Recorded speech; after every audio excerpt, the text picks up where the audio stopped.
Hi, and welcome to the Nature Podcast. I'm Adero, and I am thrilled to be recording episode 1 of this podcast. Nature, spelled N8R, is a governance framework I developed as an alternative to GDP as a measure of growth and progress. And really, that framework is a culmination of ideas and just some thoughts that I've been sitting with for a really long time. And I was finally able to put them all down in a research paper, which I have published online.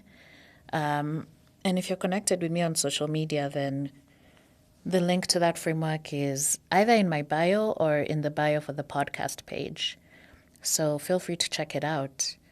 And so, nature is not just a podcast. It's really sort of a new lens, a new way of seeing the world. Instead of examining societies based on financial output alone, nature looks at governance across 8 distinct vectors, including economic well-being, health, creativity and innovation, ecology, and biodiversity. Using mathematical models outlined in my paper, these vectors are analyzed to produce what I call the Nature Index, a composite score of balance and sustainable growth. GDP is a system built on growth at all costs. Nature insists on something different, that societies should be harmonious, resilient, and balanced, especially in this age of polycrisis. Multiple overlapping crises, from climate change to biodiversity loss to new immigration patterns influenced by policy but also influenced by climate, population collapse in some areas of the world, pandemics that we've never seen before. And then to add onto all this chaos, we also have the advent of artificial intelligence posing a lot of opportunity, but challenges as well for various economies. And I think all of this represents sort of the governance challenge in this day and age.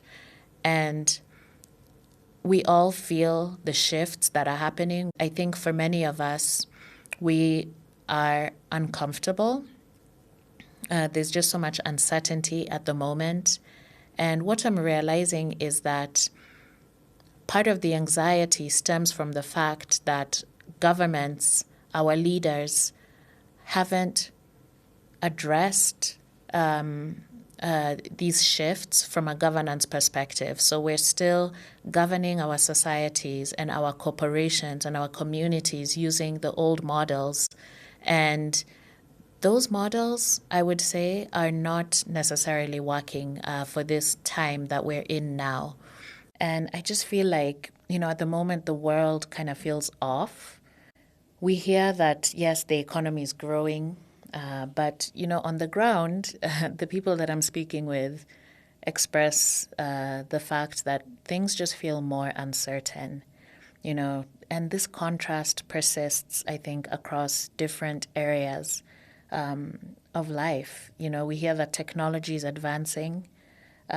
But what I'd say is that trust is actually declining, trust in those technological systems, and then the fact that technology is supposed to connect us. It's just so interesting that while that is true, at the same time, things feel more fragmented. And, I see that very clearly in Kenya, in Nairobi, where I live. Nairobi is a city that feels like it's accelerating. When you look at the skyline, there's construction everywhere, lots of startups innovating and creating really interesting projects, a lot of funding flowing towards those companies. Energy production is something that is ramping up. There's a lot of movement, just in general, I would say, within Nairobi. But when you actually sit down with people, the conversations are quite different, People are asking, like, where is this city going? Where is all this growth coming from? Is it stable? Is this sustainable growth? Is it going to hold? And then you step outside of Nairobi, you go outside of the city and just to places like even Savo, and you see a totally different reality. You see land that holds a lot of potential, but is under pressure. Rainfall patterns are shifting. And, as I'm recording this, just last week we had severe flooding, which is completely unprecedented for this time of year. We don't usually get rainfall in March. And in rural areas, farmers have been very badly hit. They had planted their crops a couple of months ago, knowing that they would harvest soon. And now it appears that produce, much of it has been damaged. So, we're all trying to navigate these changes and these shifting patterns. We see soils degrading just largely across East Africa, not just here in Kenya, but more broadly within the region, and this raises the concern of biodiversity. What is the health of our soils? What is the impact of changing farming practices, and how do we sort of adapt, in real time? So there's a lot of tension, and I think so many people are feeling it, growth on one side and then increased fragility on the other. So, one thing I've been asking myself over the last couple of years is that why does it feel like we're progressing, but we're not necessarily stabilizing? And I think part of the answer is the fact that we've been taught to see the world in pieces. We separate everything, so that the economy is one thing, nature is another, technology is another, society is another. Everything is siloed. And, that way of thinking comes from a very specific worldview, a worldview that is deeply tied to control, separation, extraction, a worldview that is pretty much, in many ways patriarchal. And then also shaped by colonial systems, systems that were designed to divide land, categorize people, extract resources, and optimize output at all costs, not to maintain balance. For a long time, that system has worked. It created growth, expansion, scale. But I think we're reaching a point where now it's no longer enough, and GDP as a metric of growth and success doesn't make sense anymore, because life doesn't actually work in silos. Life is interconnected. Life behaves more like a living organism. And when you ignore that, you create imbalance. And what I would like to invite everyone to do with me here on this podcast is to imagine something else. How do we think of a new system, and how do we bring it to life? And with that said, I would love to just dive into the focus of episode 1 today, which is leaving the old thresholds behind. Before we can even move on to something new, I think we have to really sort of analyze and look at what it is that isn't working. And then also to be very realistic about the fact that for us to even make a change, that's something that doesn't come very easily. As human beings, we're stubborn. We like things the way they are. And societies are the same. That's why we've had the capitalist system for the past, I don't know how many decades and centuries, without any change to that order. I'm just reflecting on, my journey and what even led me to just think about the nature framework. 3 years ago, I was working in investments, looking specifically at renewable energy projects. And my favorite part of the investment space was always the ESG analysis of projects. ESG, for those who don't know, stands for environmental and social governance. So I was never really into the financial modeling. For me, I always wanted to dig into, what are the governance aspects of these projects? What are the minute details that don't necessarily fit within a financial model, but are important and very relevant, not just for the success of the project, but for the overall well-being of the ecosystem in which that project is located. And what I found is that the investments industry approaches ESG from this perspective of, sort of a checklist of things, criteria, that the project has to meet, and you just check them off one by one. But there's some aspects of projects that I felt were falling under the radar and were still things that are important and are worthy of consideration. I remember when I was leaving, one of my bosses asked me, what are you going to do next? And I said, you know what, I love ESG, and I want to develop my own ESG framework. And in the process of coming up with the nature framework, what I realized is that maybe all these, crises that we're seeing at a systemic level, and then on a more granular level, within projects, within corporations, these things are not necessarily a sign of failure, but they are a sign of transition. And what I've found within my own journey is that I've really had to examine myself and examine the way that I do things before I could put myself in a position to even dream of how things should be done at a societal level. And what I found is that we are growing out of the old sort of masculinity and femininity paradigms. We're coming from a background of patriarchy, which is this old system, very structured, that says these are the rules, don't change them. And now we're saying that we have to challenge these ways of doing things because it's just not working.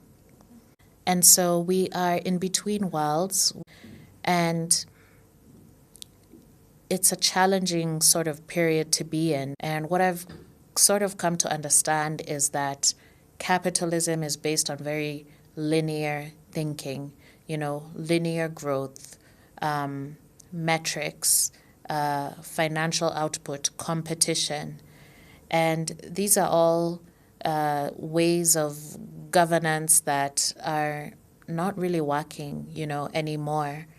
And the reason is because real life doesn't work in straight lines. Real life, what comes to mind is seasons. There's seasons of spring and summer and also winter. There are periods of rest. There are periods of work. There are periods of harvest, and there are periods of planting and waiting and being patient. And I feel that ultimately we should be governing our societies and our communities and ourselves even the way nature governs. And the reason I named this framework nature is because that's ultimately the thesis of what I'm proposing, is that nature has a governance system, and we should use it, we should follow it. And, one of the places that I started thinking about, one of the things I was thinking about when designing this framework was the way nature governs cells. When you look at a plant cell or an animal cell, there is a number of different functionalities, each playing their role and leading that cell to be healthy. And you find that when one aspect of the cell is out of balance, then the cell is no longer able to function as a healthy cell.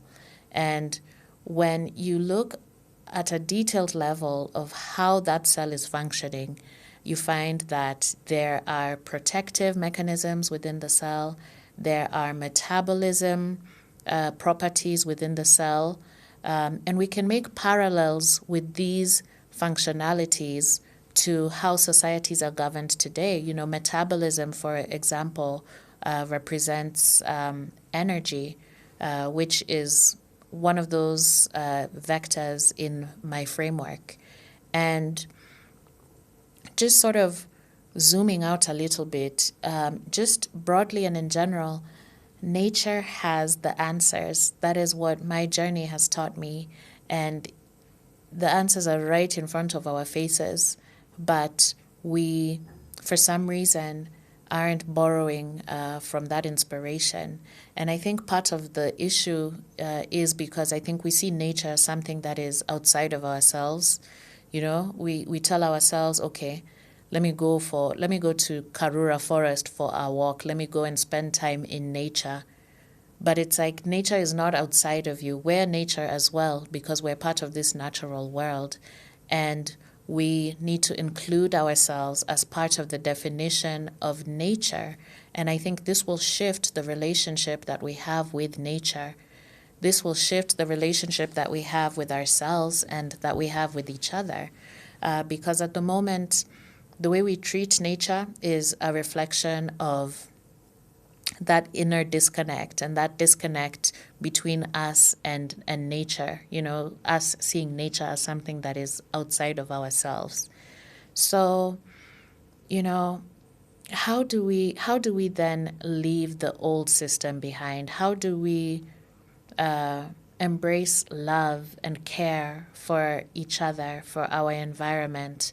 How do we embody that when we don't even know what it is? We don't even know what that looks like because there haven't been models of that.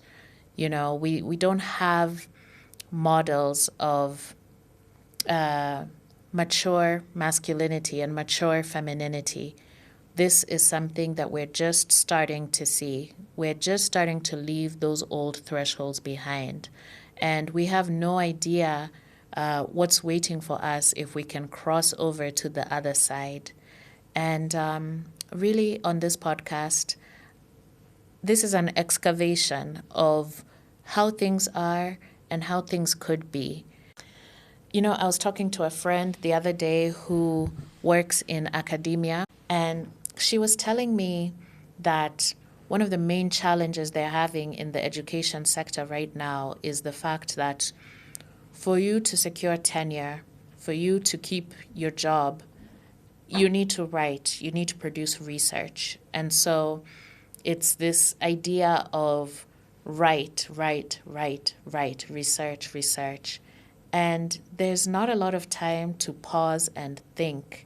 You know, there's not a lot of time to reflect on what's already, the research that has already been done. And I just thought that that was such a metaphor for how our societies are functioning at the moment, even just within the corporate space. There's such a focus on output, and there's not a whole lot of space created to reflect. And, you know, when I look at that linear way of governance, what I've realized is missing is more femininity. You know, that's actually what we're missing within our governance models. That's what we're missing within ourselves. We're coming from a background of patriarchy and masculine values being preferred over feminine values, and this has influenced the way all of us have become. This has influenced the kinds of corporations we create. This has influenced the way that we are governing. We need to awaken those feminine values inside of ourselves. And when I say feminine values, I mean healthy and mature feminine values, because we also know there's toxic femininity. And when I say femininity, I'm not referring to women. Femininity is something that we have inside both women and men. It's the yin and the yang, so we have both feminine values and masculine values and ways of embodying those two energies inside of us. And when I think about healthy femininity, some of the things that come to mind are consciousness, presence, interconnectedness rather than competition, listening, care, regeneration, recycling, and cooperation rather than domination and control. And I'm not saying we do away with masculine values. We still need those as well, and they serve a very important role. But what I'm saying is that we need healthy and mature masculinity in these times. And what comes to mind in terms of healthy masculine values are organization, structure, protection, boundaries, direction, which are all very healthy and vital values for us to embody within ourselves and within our societies as well. So there is no issue with masculinity itself. I think what we're sort of trying to navigate away from is hypermasculinity, which is something that's been dominant within the patriarchal economic system. We have never lived in a world shaped by conscious femininity and conscious masculinity. And I'm very curious to see what that looks like in terms of how our governments are, how the attitudes of our governments are, what our laws would look like, what sort of policies would we have around things like the environment. I was reading a very interesting paper last week where the author proposed that trees and rivers and mountains and everything in nature should have its own sort of legal, what's the word? Trees should be able to sue. Mountains should be able to sue. And I just thought that that was so interesting. And I just thought that that was actually so relevant, because like I said, we're all connected. And it's in all of our best interest that nature is treated as fairly as we demand for human beings to be treated. We have human rights, and we now need environmental rights as well. And at the end of the day, this just comes back to what I'm saying and what I'm prescribing with the nature framework, a cyclical model of governance, one in which regeneration is prioritized, cooperation, interconnectedness with all human beings and with all of nature is prioritized. Leaving the patriarchal models behind is a matter of us prioritizing balance and harmony over efficiency and output. And, I think sort of what we call efficiency is really just impatience with life, And so what I would love to see in our societies is a shift towards a rhythmic way of living, living in harmony with the natural cycles of the earth, the natural sort of flows of nature, and being content with that. It's not just about financial growth, because at the end of the day, what are we growing towards? What is our destination, if there even is one? What's the point of amassing billions and billions of dollars if at the end of the day we're destroying our forests, we're not caring for our oceans, and we're making the planet uninhabitable for human life? And so it's almost as if we keep on going with the patriarchal models, we are going to go extinct as a species. And that's how urgent I feel it is. And so how do we move ahead? How do we leave the old systems behind? And how do we grow into someone new and something new? How do we let go of those outdated feminine and masculine complexes that are in our heads and are running our lives? I was watching Dead Poets Society a couple of weeks ago, and I saw the scene where, the son, this young teenage boy, is in love with Shakespeare. He wants to be an actor, and he expresses that to his parents repeatedly. And one day, his father, with his old complexes in his head of how things are supposed to be done, tells his son that he's done with this Shakespeare stuff. He's not going to be an actor, he's going to be a doctor. Do something sensible with your life. And the boy shot himself. He ended up committing suicide because of that interaction with his father. And his mother did nothing. And I just thought that that scene in particular was such a perfect depiction of what we're dealing with now. The feminine principle, too weak to do anything, to speak up, to make a change, just going with the flow of what the masculine has dictated that, this is how things should be done. And then the masculine principle with its old sort of frameworks of what success is, what it looks like and should look like, what the laws are within the family and then within society at large. And, these complexes, they don't want anything to change. And they're very tricky to get away from. It's not until you start to actually make a change that you start to hear within your own head how these complexes are dragging you back. Even just for me personally, planning to do this podcast, the amount of times, that voice in my head that doesn't want anything to change, that sits at the bottom of my psyche, kept on popping up and telling me, what's the point of the podcast? There's so many podcasts.